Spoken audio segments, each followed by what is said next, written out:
Ô Jésus, instruis-moi. Amen. Amen.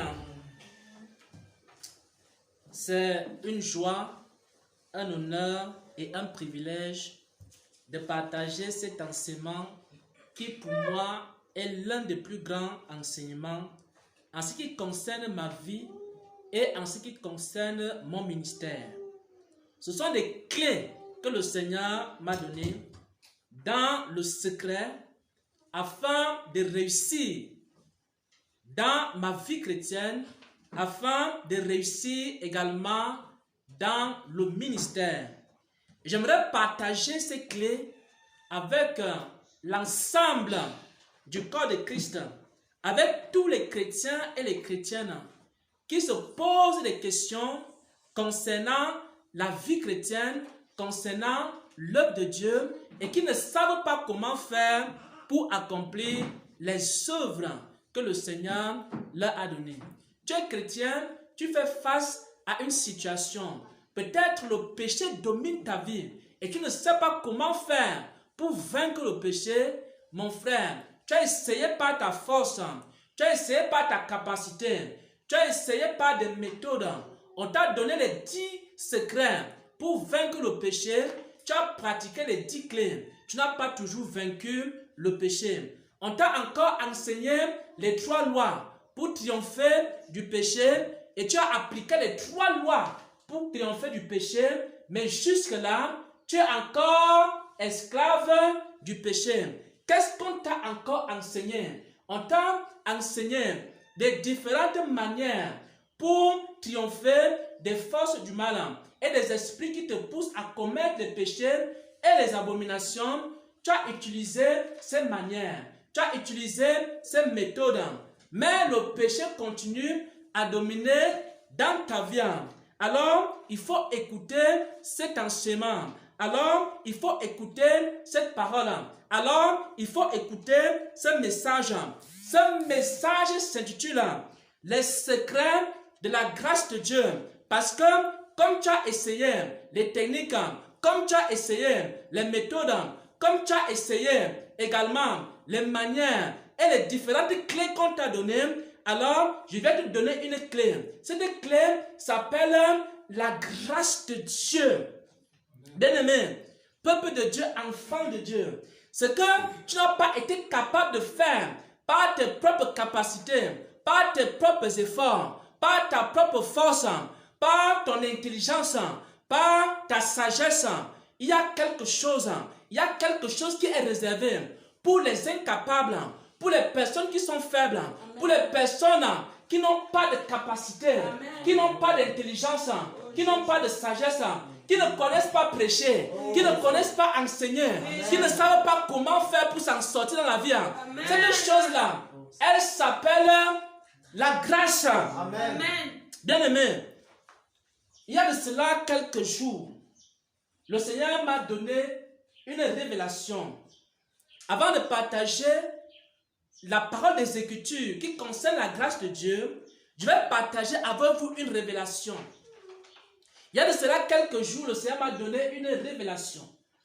Dans cette révélation, il y avait des serviteurs de Dieu de la sainte doctrine, les serviteurs de Dieu de la sainteté, les serviteurs de Dieu qui prêchaient la sainteté et chacun se présentait devant une porte. Il était en un lieu et il se présentait. Et quand la personne arrivait, alors la voix commençait à déclarer des choses dans sa vie. Si par exemple, tu te présentais en ce lieu, la voix prophétique pouvait dire que telle personne a été appelée à être apôtre. Si par exemple, une prophétesse ou un prophète se présentait en ce lieu, la voix disait que la personne a été appelée comme étant prophète des nations. Et j'ai vu un serviteur qui s'est présenté en ce lieu. On a déclaré qu'il avait été appelé comme prophète des nations. J'ai vu une servante, elle s'est présentée aussi en ce lieu. On a dit qu'elle a été appelée à enseigner la sanctification du dehors et la sanctification du dedans. Chaque personne qui se présentait, ont présenté la personne avec son message, avec son appel, avec ses capacités. Moi aussi, je me suis présenté dans ce lieu. Et maintenant, on n'a pas parlé de mon appel, on n'a pas parlé de mes capacités, on n'a pas parlé de ce que j'avais été appelé à faire. On a dit quelque chose. On a dit que, on a cité mon nom premièrement. Et ensuite, on a dit que une grande grâce. Ensuite, on a dit une grande grâce. Et enfin, on a dit une grande grâce. On n'a pas dit que j'étais apôtre. On n'a pas dit que j'étais prophète. On n'a pas dit que j'étais évangéliste. On n'a pas dit que j'étais pasteur. On n'a pas dit que j'étais docteur. On n'a même pas dit que j'allais prêcher un message dans le monde. On a seulement dit, Xavier Aaron, une grande grâce, une grande grâce, une grande grâce. C'est-à-dire quoi? C'est-à-dire que pour que je m'en sorte dans ma vie, par rapport à ce que Dieu m'a appelé à faire, que je sois prophète, que je sois pasteur, que je sois docteur, que je sois évangéliste, j'ai besoin d'abord et premièrement d'avoir la grâce de Dieu. Parce que l'appel sans la grâce de Dieu, cet appel-là ne peut pas se manifester à la dimension que Dieu a voulu. C'est pourquoi le Seigneur m'exhortait à rechercher quelque chose qu'on appelle la grâce de Dieu. Ce dont je parle est important parce que beaucoup d'entre nous souffrons. Beaucoup d'entre nous, on se pose des questions. Comment on va faire pour avancer, faire avancer les choses? J'ai reçu la grâce ou alors l'appel à l'intercession. J'ai reçu l'appel à la louange. J'ai reçu l'appel pour l'adoration. J'ai reçu l'appel pour l'évangélisation. J'ai reçu l'appel pour les instruments. J'ai reçu l'appel pour les bonnes œuvres. Et maintenant, comment je vais faire pour que cela puisse s'accomplir? Il faut quelque chose. Il faut la grâce de Dieu. Si quelqu'un n'a pas la grâce de Dieu, alors la personne va faire beaucoup d'efforts. Elle va se fatiguer. Elle va s'épuiser. La grâce de Dieu, c'est pour comme quelqu'un qui roule dans un véhicule. Et celui qui n'a pas la grâce de Dieu, c'est la personne qui marche à pied. Donc, lorsque tu roules dans un véhicule, alors tu n'es pas fatigué comme celui qui marche à pied. Parce que la grâce de Dieu te couvre. La grâce de Dieu te fait avancer. La grâce de Dieu te permet d'aller un peu plus vite et un peu plus loin. La grâce de Dieu te permet de faire ce que tu ne peux pas faire par tes propres capacités. Et c'est ce que l'apôtre Paul avait dans sa vie. C'était le grand secret de l'apôtre Paul. La grâce. Amen. Amen. Donc nous allons lire ici le premier passage. Nous allons lire le premier passage, 1 Corinthiens 15 au verset 10. 1 Corinthiens 15 au verset 10. Si quelqu'un est à la page. 1 Corinthiens chapitre 15, le verset 10, je lis au nom du Seigneur Jésus. Amen. Par la grâce de Dieu, je suis ce que je suis. Et sa grâce envers moi n'a pas été vaine, loin de là. J'ai travaillé plus que tous, non pas moi toutefois, mais la grâce de Dieu qui est avec moi. Amen. Amen. Quand les premiers apôtres ont cru, Paul était encore pharisien. Pierre et les autres, ils ont marché plus de 3 ans avec le Seigneur. Ils ont commencé à faire l'œuvre, mais Paul était dans le pharisianisme parce qu'il était un maître parmi les pharisiens. Et Paul avait accusé un grand retard dans sa vie. Et maintenant, Paul avait compris une chose. C'est que pour qu'il rattrape le retard perdu, il avait besoin de la grâce. Et Paul a donc tout fait pour rechercher la grâce. Il a tout fait pour que dans son ministère et dans sa vie, il y ait la grâce. Et il y avait au moins 3 secrets dans la vie de l'apôtre Paul. La première chose qu'on va voir ici concernant la grâce, ou alors le premier secret en ce qui concerne la grâce, ça se trouve dans Jacques 4 au verset 6. On va voir comment est-ce que quelqu'un peut faire pour que la grâce de Dieu repose dans sa vie, pour que la grâce de Dieu repose dans son ministère, pour que la grâce de Dieu repose dans l'appel que Dieu lui a confié. Jacques 4 au verset 6, si quelqu'un est à la page. Jacques 4 au verset 6, il est écrit. Il accorde au contraire une grâce plus excellente. C'est pourquoi l'Écriture dit, Dieu résiste aux orgueilleux, mais il fait grâce aux humbles. Amen. Amen. Le premier secret en ce qui concerne la grâce de Dieu, c'est d'abord l'humilité. Parce que lorsque quelqu'un est humble, Dieu lui accorde la grâce. Et lorsque quelqu'un est orgueilleux, Dieu lui résiste. Parce que quand vous lisez Jacques 4 au verset 6, il est écrit, Dieu résiste aux orgueilleux. Dieu rend la vie difficile aux orgueilleux. Dieu laisse les orgueilleux se battre tout seuls. Il croise les bras, il les regarde. Tu as dit que tu peux faire, fais alors. Tu as dit que tu peux prêcher, prêche alors. Tu as dit que tu peux enseigner, enseigne alors. Tu as dit que tu peux faire quoi? Tu peux louer, loue alors. Tu as dit que tu es une grande sentinelle. Prie donc. Essaie de prier toute la nuit. Tu vas voir, la première nuit, tu vas prier et le sommeil va commencer à te menacer. Et tu vas commencer à dire, vraiment, homme de Dieu, malgré tous mes efforts, je n'arrive pas à prier toute la nuit. Et si tu es une adoratrice ou un adorateur, tu vas commencer à t'appuyer sur toi-même. Tu vas aller faire les grandes écoles de musique. Tu vas aller apprendre do, ré, mi, fa, si, do. Voilà. Et chaque fois que tu vas vouloir chanter, tu vas commencer à réfléchir comment faire le do, le mi, le ré et comment faire en sorte que la musique soit bonne, attrayante. Tu vas aller apprendre ça dans les écoles de musique. Et Dieu va te dire, vas-y, comme tu as la capacité, il faut que tu ailles apprendre toutes ces choses.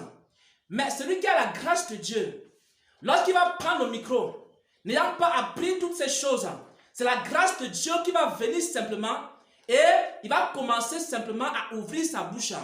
Et la parole de Dieu, et la louange, et l'adoration vont commencer à sortir. Et ça va toucher les cœurs. Et les gens vont se poser la question, comment est-ce qu'il a fait? Lui qui n'est pas allé dans l'école de musique pour avoir une si belle voix, pour chanter d'une si belle manière. Et pourquoi est-ce que quand il chante, les cœurs sont touchés, les vies sont transformées. Et maintenant, les malades commencent à être guéris et les personnes qui souffrent reçoivent le réconfort pendant qu'il est en train de chanter. Alors qu'il n'a pas fait 7 ans d'études de musique, alors qu'il n'a pas fait 10 ans d'études de théologie, pourquoi est-ce que cet homme qui n'a pas étudié la théologie, qui n'a pas étudié l'histoire grecque, qui n'a pas étudié l'histoire d'église, comment est-ce que cet homme qui n'a pas étudié le grec, le hébreu, il n'a pas étudié toutes ces grandes théories en ce qui concerne l'exégèse biblique, comment est-ce qu'il arrive à prêcher? Et maintenant, dans ces prédications, les personnes sont touchées. C'est parce qu'il y a quelqu'un qui a recherché la grâce. Il y a l'autre qui s'est appuyé sur ses propres connaissances. C'est pourquoi, lorsque les gens regardaient Jésus, les pharisiens se posaient la question, comment connaît-il les Écritures? Lui qui n'a point étudié, lui qui n'a pas fait nos écoles, lui qui n'a pas fait de si grandes théologies comme nous, comment arrive-t-il à connaître les Écritures? C'est parce que dans la vie des pharisiens, il n'y avait pas la grâce. Mais dans la vie de Jésus, la grâce surabondait. Alléluia. Jésus. Je vous dis la vérité.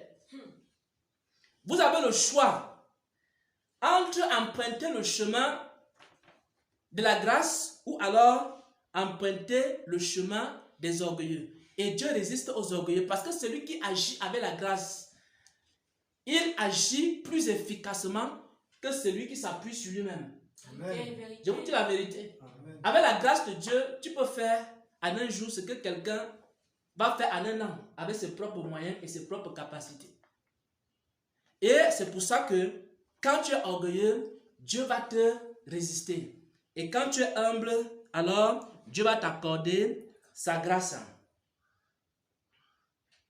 Alors, on va voir quelques exemples.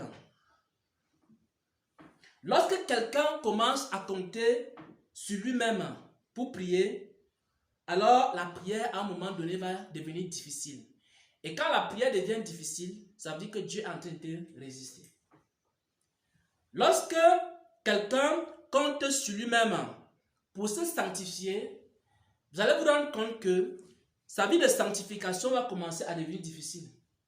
Parce que il y a deux sanctifications. Il y a la sanctification où tu comptes sur toi-même et la sanctification où tu comptes sur Dieu. Amen. La sanctification où tu comptes sur toi-même, c'est pas facile. C'est la guerre. Oh, je suis encore tombé dans tel péché. Je suis encore tombé. Je suis retombé. Je n'arrive pas. Je vais maintenant prendre un jeûne de 7 jours. Non, après le jeûne de 7 jours, parce que la chair, on a crucifié un peu la chair, on arrive à tenir. Mais le 8e jour, dès que le jeûne finit, allez, le péché recommence. Dès que le péché a recommencé, tu dis, je vais encore prendre un jeûne de 14 jours. Pendant les 14 jours, la chair meurt un peu. Et le 15e jour, le péché revient. Bon, je pose la question, tu vas passer ta vie seulement dans le jeûne à sec. Alors, à un moment donné, quand tu vas te rendre compte que Dieu te résiste, alors il faudra commencer à dire à Dieu, Seigneur, sanctifie-moi. Dieu résiste aux orgueilleux aussi. Ça concerne la vie professionnelle. Parce que tu as un métier, tu as un travail. Et comme tu as beaucoup de diplômes, beaucoup de connaissances, alors tu t'appuies sur toi-même. Et ce qui va se passer, c'est que Dieu va te laisser. Il va te laisser travailler, mais tu vas te rendre compte que dans ton milieu professionnel, on va t'ajouter du travail. On va te poser des problèmes difficiles, comme on avait posé même à Daniel. Tu seras tellement absorbé. À ce moment-là, tu auras besoin de la grâce. Jusqu'au jour où tu vas dire, Seigneur, aide-moi. Dieu résiste aux orgueilleux aussi. Ça se passe dans la famille, par rapport à nos besoins. Que ce soit les besoins pour se nourrir, les besoins pour se vêtir. Parfois, ça peut être très difficile. Et si quelqu'un a encore dans son cœur la parole de Genèse qui dit « Tu mangeras ton pain à la sueur de ton front », alors tu vas te lancer et tu vas couler beaucoup de sueur. Beaucoup de sueur pour que tu t'en sortes, pour que tu arrives à avoir 500 francs. Beaucoup de sueur pour que tu arrives à avoir 1000 francs. Parce que dans ta tête, c'est la parole de Genèse. Tu mangeras ton pain à la sueur de ton front. Mais la parole de Genèse n'est pas la parole de la grâce. Voici la parole de la grâce. La parole de la grâce se trouve dans Matthieu 6 au verset 33. Cherchez premièrement le royaume des cieux et sa justice, et le reste vous sera donné. Donc, maintenant, lorsque nous appliquons la parole de la grâce, nous cherchons le royaume des cieux et sa justice, alors Dieu nous donne ce dont nous avons besoin. Amen. La grâce également, ça se manifeste lorsque tu traverses des situations et que ces situations-là, tu ne les déposes pas au pied du Seigneur. Alors ça ne fait que ça s'aggraver. Tu pries même, ça ne fait que ça s'aggraver. Jusqu'au jour où tu vas dire à Dieu, Seigneur, aide-moi. Seigneur, sanctifie-moi. Seigneur, fortifie-moi. Seigneur, guide-moi. Seigneur, fais-moi connaître ta volonté. Seigneur, sans toi, je ne peux rien faire. Parce qu'il a dit, je suis le sceptre, vous êtes les sarments, et mon Père est le vigneron. Et celui qui demeure en moi porte beaucoup de fruits. Et sans moi, vous ne pouvez rien faire. Sans la grâce de Dieu, tu ne peux rien faire. Sans la présence de Dieu dans ta vie, tu ne peux rien faire. Ce que quelqu'un fait avec la grâce de Dieu, tu ne peux pas comparer cela avec ce que toi tu fais sans la grâce de Dieu. Ce que quelqu'un fait avec la grâce de Dieu est tellement extraordinaire. C'est tellement beau, c'est tellement puissant, c'est tellement vivant que lorsque les gens contemplent cette personne, ils savent que ce n'est pas la personne elle-même qui a fait cela, mais c'est la grâce de Dieu qui a opéré cela dans sa vie. C'est pourquoi il faut que la personne qui est humble, qu'elle commence à demander à Dieu, Seigneur, aide-moi. Combien d'entre nous, quand on prie, on dit Seigneur, aide-moi? Ça, c'est la prière que je fais presque tous les jours. Avant de venir ici, j'ai demandé au Seigneur de m'aider. Parce que déjà, mon week-end n'était pas facile. Parce qu'on a reçu des visites même à la maison, la belle famille. Et puis, c'était dans les navettes, il fallait monter, descendre, résoudre des problèmes. Jusqu'à ce matin, il fallait raccompagner des gens. Donc, mon week-end n'était pas aussi facile. Parce que j'avais beaucoup d'activités concernant justement les personnes qu'il fallait recevoir à la maison. Mais, j'ai dit à Dieu, Seigneur, aide-moi. Et quand j'ai commencé à prier ainsi, le Seigneur a commencé à me fortifier, à me venir en aide. C'est la même chose pour la sanctification. Il faut constamment, si quelqu'un cherche la grâce, il doit dire, Seigneur, sanctifie-moi. Et si quelqu'un cherche la force pour prier, combien de sentinelles disent à Dieu, Seigneur, fortifie-moi? Et maintenant, si tu es un prédicateur ou quelqu'un qui a été appelé à faire l'œuvre de Dieu, à un certain niveau, tu dois dire à Dieu, Seigneur, guide-moi. Et aussi, Seigneur, fais-moi connaître ta volonté. La deuxième chose, concernant la grâce, on va voir le deuxième secret en ce qui concerne la grâce. Ésaïe 42, verset 7. Si le frère est, c'est sur le document. On peut lire directement sur le document. Amen. Je lis pour nous la parole du Seigneur. Ésaïe 42, verset 7. Pour ouvrir les yeux des aveugles, pour faire sortir de prison le captif et de leur cachot ceux qui habitent dans les ténèbres. Je suis l'Éternel, c'est là mon nom, et je ne donnerai pas ma gloire à un autre, ni mon honneur aux idoles. Voici les premières choses se sont accomplies, et je vous en annonce de nouvelles. Avant qu'elles arrivent, je vous les prédis. Amen. Amen. Amen. Ça, c'est un merveilleux passage qui parle du caractère de Dieu. D'abord, on va voir les œuvres de Dieu. Il dit, pour ouvrir les yeux des aveugles. Donc, Dieu est le Dieu qui ouvre les yeux des aveugles. Donc, c'est lui qui opère des miracles, des signes, des prodiges. Il fait encore quoi? Pour faire sortir de prison les captifs. C'est toujours lui qui fait. Et il dit maintenant, de leur cachot, ceux qui habitent dans les ténèbres. Et à la fin, il se présente. Quand il se présente, au verset 8, il dit, je suis l'Éternel, et ça, c'est mon nom. Et moi, l'Éternel, je ne vais pas donner ma gloire à quelqu'un d'autre. Dieu est bon, il partage. Mais il y a une chose que Dieu ne partage pas. Dans sa bonté, tu lui demandes la sagesse, il te donne. Tu lui demandes n'importe quoi, la sainteté, il te donne. Donc, il fait toutes ces choses, mais il y a quelque chose que lui, il ne partage pas. Il a décidé que ça lui revient à lui. Je ne donnerai pas ma gloire à un autre. Il ne partage pas sa gloire. C'est le deuxième secret pour que la grâce de Dieu repose dans vos vies et dans la vie de chacun de nous. Quand Dieu opère un miracle dans ta vie, quand il opère ce miracle, c'est pour sa gloire. Quand on va commencer à célébrer le frère Dorval ou le frère Charles,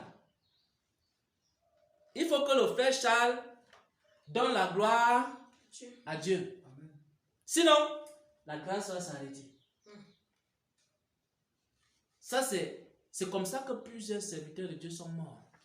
Je vous dis le secret. Aujourd'hui, je vous donne les secrets de la vie chrétienne. Le premier secret, c'est que Dieu résiste aux orgueilleux et fait sa grâce aux humbles. Quand tu sens que la vie devient trop dure, commence à dire à Dieu, aide-moi, soutiens-moi, sanctifie-moi, fortifie-moi, révèle-moi. Quand tu commences à faire comme ça, Dieu commence à dire, bon, comme tu es devenu humble là, tu as cessé de dire que tu es trop fort. Il commence à t'aider un peu. Ça, c'est le premier secret. Le deuxième secret, c'est que Dieu ne partage pas sa gloire. Quand Dieu a fait quelque chose, il faut qu'on dise que Dieu a fait la chose. Il ne faut pas que le frère Xavier vienne porter ça sur lui, que c'est lui qui avait fait. Parce que ce n'est même pas d'abord au nom du frère Xavier que les malades sont guéris. Si Dieu a fait quelque chose dans ta vie, il faut que tu rendes gloire à Dieu. S'il a fait quelque chose à travers un serviteur, rends gloire à Dieu pour le vase qu'il a utilisé pour te bénir. Vous savez, parfois, quand nous prêchons l'évangile, les gens commencent à se dire, oh, frère Xavier, il est trop sage, il est trop intelligent, il est ceci. Et quand on commence à faire les éloges, les commentaires, dire toutes les grâces que le Seigneur m'a données, je commence à sentir le danger. C'est souvent là, je vous dis la vérité, ce que je vous dis, c'est la vérité. Amen. Chaque fois qu'on commence à faire mes éloges, je commence à recevoir des songes. Vous savez ce qui se passe dans les songes là? Le Seigneur me rappelle toujours que on est en train de me jeter les fleurs. Et là maintenant, il me dit que quand on me jette les fleurs comme ça là, il faut que je rende gloire à Dieu. C'est toujours comme ça. Dès que les gens commencent à dire, oh, l'homme de Dieu, il a reçu ceci, il a reçu cela, il a reçu tel, tel, tel. Et on commence à chanter, je suis en danger. Vous savez, je suis en danger. Amen. Et je ressens ça en moi-même. Parfois même tout ça s'arrête, les révélations, ça s'arrête. Je vous dis ce que je suis en train de vous dire là, c'est ce que je vis souvent. Quand ça s'arrête comme ça, Dieu commence, soit il me donne les songes. Dans les songes, il me montre comment les gens sont en train de m'idolâtrer. Soit il donne ça à quelqu'un d'autre, il vient me dire. Dès que la personne me dit, je me rappelle donc maintenant de tout ce que le Seigneur m'avait dit dès le commencement de cette œuvre-ci, il m'avait donné ses enseignements. Il m'avait dit que dès qu'on me jette les fleurs, je dois toujours rendre gloire à Dieu. Comme étant celui qui opère tout. Parce que si je prends cela sur moi, alors je suis en train de voler la gloire de Dieu. Et dans ce songe que j'ai reçu il y a cela quelques jours aussi, il me montrait toujours la même parole. Quand on disait une grande grâce 3 fois, alors moi j'étais en train de dire ceci, que la gloire revienne à notre Seigneur et à notre Dieu. C'est ce que moi je disais. Et il a utilisé ce son pour me rappeler dans ce qu'il m'avait enseigné depuis le commencement. Alors, nous devons rendre grâce à Dieu pour le souffle de vie. Pour ce qu'il accomplit dans nos vies. Pour ce ministère, les paroles de Jésus. Pour les serviteurs qu'il envoie. Pour les enfants qu'il envoie. Pour les guérisons qu'il opère. Pour les vies qu'il restaure. On doit rendre gloire au Seigneur. Ne jamais oublier de lui rendre gloire. Je crois que c'est toi qui as reçu un songe comme ça récemment, où tu disais que non, il fallait rendre gloire à Dieu pour telle ou telle chose. Oui. Voilà. Cet enseignement-là, le Seigneur est en train de dire que tout ce qu'il fait ici, dans cette maison, que ce soit dans la vie de la sœur Tiliane, la vie de la sœur Esther, Charity et autres, il faut qu'on lui rende toujours gloire. Il faut qu'on prenne un temps pour lui rendre gloire, pour le remercier. Amen. Pour ces choses-là. Amen. Sinon, la grâce va s'arrêter. Amen. À un moment donné, vous allez vous rendre compte que Dieu ne va plus vraiment beaucoup faire dans la vie. Quand tu vas cesser de rendre grâce à Dieu, tu restes comme ça, tu es toujours la main sur la joue, en train de pleurer ou sur ton sort. Tu vas te rendre compte que les choses vont devenir difficiles. Le jour que tu vas commencer à rendre grâce à Dieu, les choses vont encore devenir faciles. Amen. La troisième chose et le troisième secret de la grâce, c'est la fidélité dans les petites choses. Luc 16 au verset 10, si quelqu'un a la page, il peut lire. Amen. Amen. Celui qui est fidèle dans les moindres choses l'est aussi dans les grandes. Et celui qui est injuste dans les moindres choses l'est aussi dans les grandes. Amen. Amen. Donc, pour que la grâce de Dieu augmente dans nos vies, il faut que nous soyons fidèles dans les petites choses que Dieu va nous confier.